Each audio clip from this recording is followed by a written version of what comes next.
Então voltamos para a nossa terceira parte da aula 8. Nessa terceira parte, a gente vai discutir rapidamente as instruções do x86 e imagino que depois de dar uma olhada nas instruções do x86, vocês vão entender porque a gente optou em ensinar o assembly do MIPS ao invés do assembly do x86. Bom, MIPS, né, esse processador MIPS, né, não confundir com MIPS, métrica de desempenho de milhões de instruções por segundo, né, eu estou falando aqui do MIPS processador. Esse MIPS ele surgiu em 1985. É uma arquitetura extremamente simples, né, criada por um único grupo de pesquisadores e que, por conta da sua simplicidade, pode ser descrita de maneira muito sucinta. Diferentemente do x86, que foi criado ao longo aí de décadas, né, por vários grupos independentes, né, desde lá do 80, 88 até os processadores atuais, né, lá se vão... posso colocar aí 30 anos, né? Tem que atualizar esses slides aí. Então tem mais de 30 anos esse desenvolvimento do x86, em que os engenheiros optaram por sempre manter a compatibilidade das novas versões com as versões anteriores, né? De maneira que se você tiver um código que foi compilado para ser executado no 80, 88, você ainda possa executá-lo hoje no i7 sem precisar recompilar, né? Você pega lá o binário e simplesmente executa. Então eles foram adicionando novos recursos a uma arquitetura que já existia, de maneira a manter a compatibilidade também com as arquiteturas anteriores. Bom, então 8086, né, já são 42 anos, né, indo para 42 anos. Foi anunciado em 78, então nem 30, né, 40, estou errando as contas aqui. Em 80 eles adicionaram um coprocessador nesse processador 8086, que foi o 8087. Bom, aí surgiu em 82 o 286, que tinha uma arquitetura diferente do 8086, porque era uma arquitetura de 24 bits, enquanto o 8086 era uma arquitetura de 16 bits. Surgiu depois, em 85, o 386, que já trabalha com uma arquitetura de 32 bits e novos modos de endereçamento. Depois vieram o 486, o Pentium, o Pentium Pro, nesse intervalo aí de 89 até 95, sempre adicionando novas instruções, especialmente para melhorar o desempenho. Em 97 foram adicionadas aí as instruções multimídia, né? No Pentium 2, foi lançado em 97, depois o Pentium 3 em 99, com mais instruções, depois o SSE 2, né, foi em 2001, aí em 2003 o AMD lançou uma máquina de 64 bits, foi a AMD 64, que, diferentemente das antecessoras, né, que sempre a AMD copiava o que a Intel fazia, a gente teve uma inversão aqui, né? A Intel meio que copiou o que a AMD fez, né? Então ela abraçou aí o AMD 64, mas é claro que eles não iam chamar de AMD 64, porque é o nome da concorrente, né? Eles chamaram de EM64T, essa arquitetura deles de 64 bits. Só que, para não dizer que é exatamente igual, eles adicionaram mais extensões aí multimídia, o SSE 3, depois novas instruções multimídia, SSE 4, suporte à máquina virtual. Aí a AMD em 2007 lançou mais instruções, chamou de SSE 5. Em 2008 a Intel mudou os registradores que são usados aí pela essa parte de multimídia, nessas extensões multimídia de 128 para 256 bits e redefiniu 250 instruções mais ou menos, adicionou mais 128, enfim, né, foram feitas aí remendos, né, só para mostrar que é uma arquitetura colcha de retalho. Tem uma coisa, vai lá, adiciona outra, vai adicionando, quase que vira aí um patchwork, né? Fica uma grande coxa de retalho. Tudo para manter a compatibilidade com as versões anteriores, né? Desde 78 até agora. Então, até 2008 já eram 30 anos. Né? Eles chamam isso de algemas douradas, né, da compatibilidade. E, naturalmente, que por conta desse monte de puxadinho que eles foram fazendo, fica difícil explicar a arquitetura.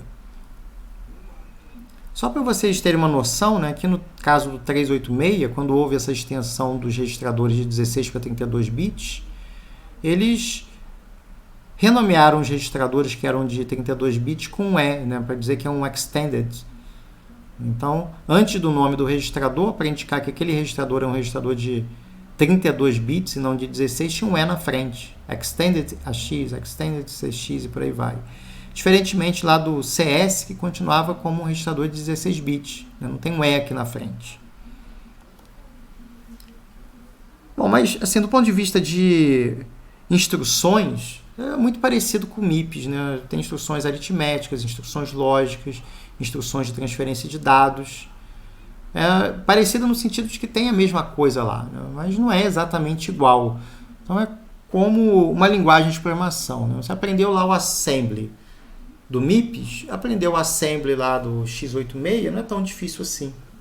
Ou você aprendeu C, aprender Java ou C++ também não é tão difícil. Dado que você entendeu qual é a lógica por trás lá da linguagem, aprender uma linguagem nova não é tão complicado.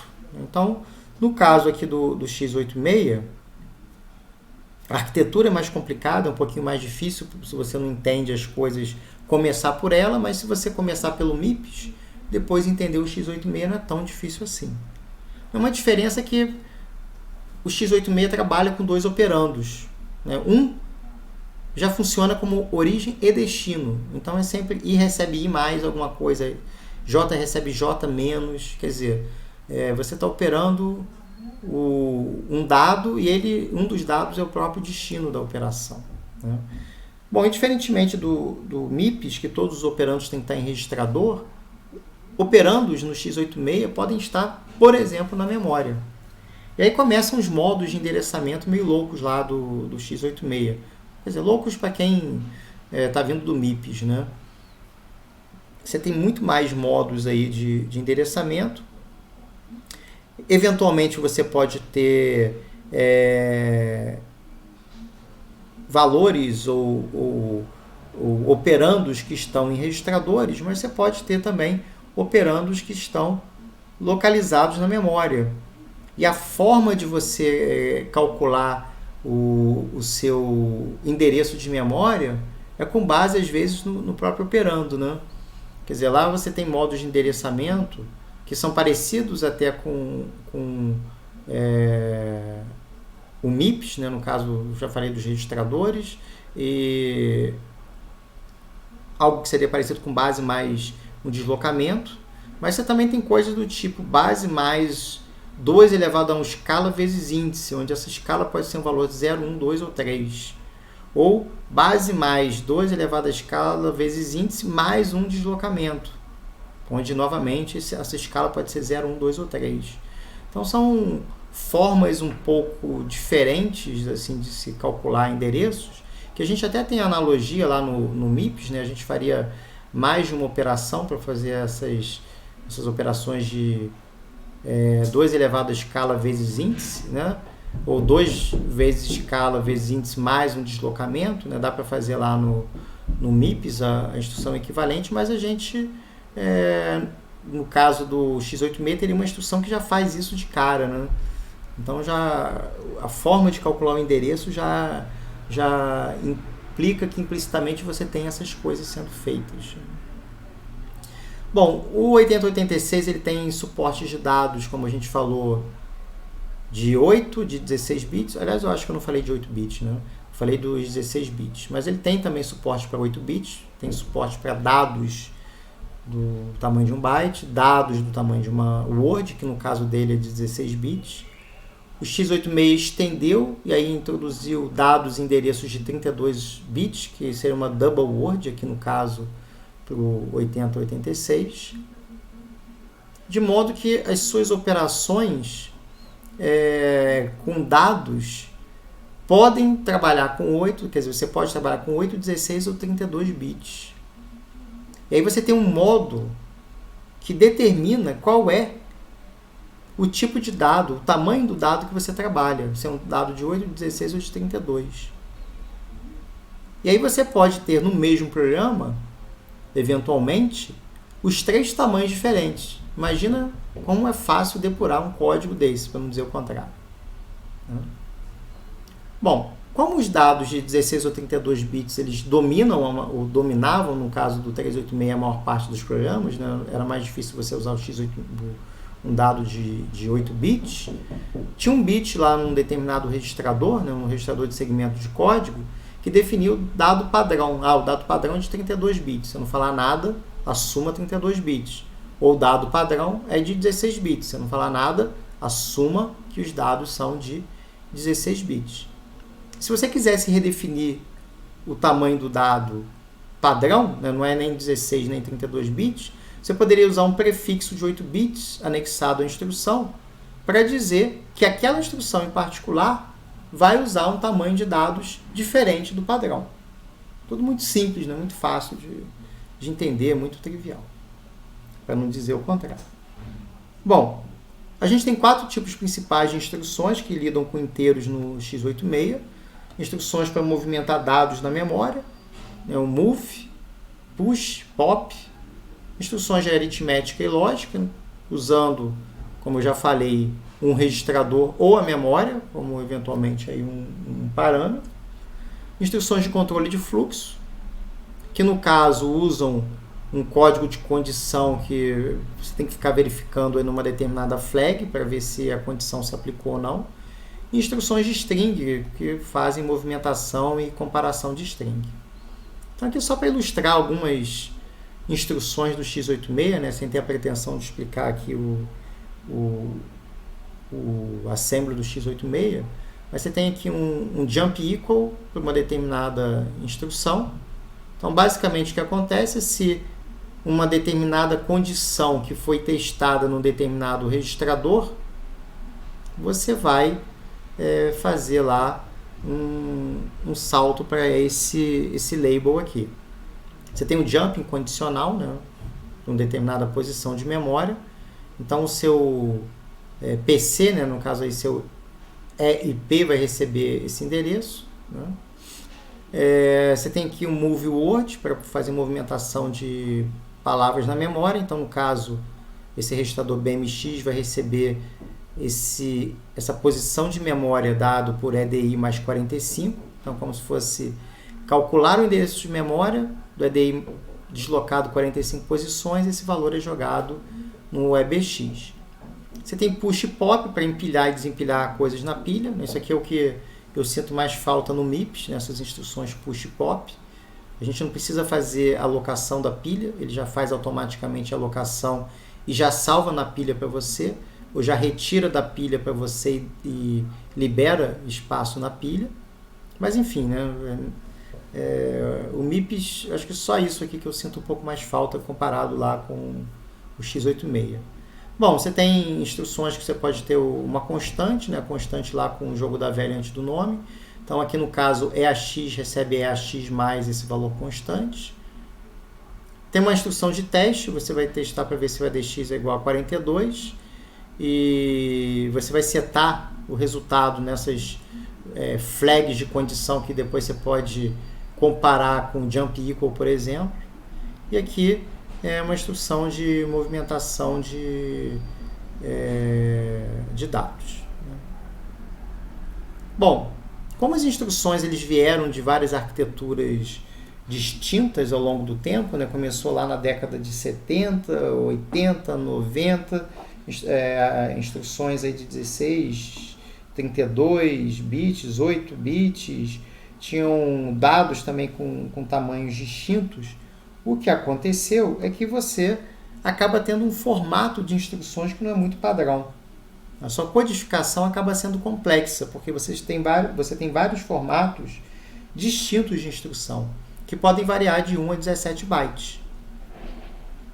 E aí você tem um byte no opcode que contém um bit indicando se o seu operando é de 8 ou 32 bits, por exemplo. Ainda tem esse detalhezinho aí. Então a sua instrução fica muito simples, né? Você tem lá um bit que indica qual é o tamanho do seu dado. Você pode ter instruções que variam de 1 a 17 bytes, dependendo do tipo de instrução. Então as instruções têm tamanhos variáveis, o que complica bastante o projeto da arquitetura, principalmente para você poder decodificar essas instruções e saber o que fazer. Bom, e ainda tem aquela beleza, né, dos modos de endereçamento que são distintos. Então, sua instrução pode mudar de tamanho dependendo aí do modo de endereçamento que foi adotado. Então, aqui é só para ilustrar, né, instruções de tipos diferentes com tamanhos diferentes aí. Então, fica bem complicado você estudar, né? Eu prefiro o MIPS aí que tem instrução tipo R, registrador, instrução imediato, instrução de desvio incondicional, né? Você tem lá o seu jump. Então fica mais simples de você trabalhar numa arquitetura em que todas as instruções têm exatamente o mesmo tamanho, né? Todas as instruções têm 32 bits, diferente dela ser um jump, ser uma instrução do tipo I ou uma instrução do tipo R. E em todas o opcode está sempre na mesma posição. Aqui o opcode pode estar em posições ocupando bits diferentes. Então isso faz com que o entendimento do código e o entendimento da arquitetura realmente fique muito complicado. Bom, vou parar aqui a terceira parte da aula. Na sequência a gente volta com os slides finais, onde a gente vai falar da questão das falácias e armadilhas que sempre fecham os nossos capítulos. Então até daqui a pouquinho.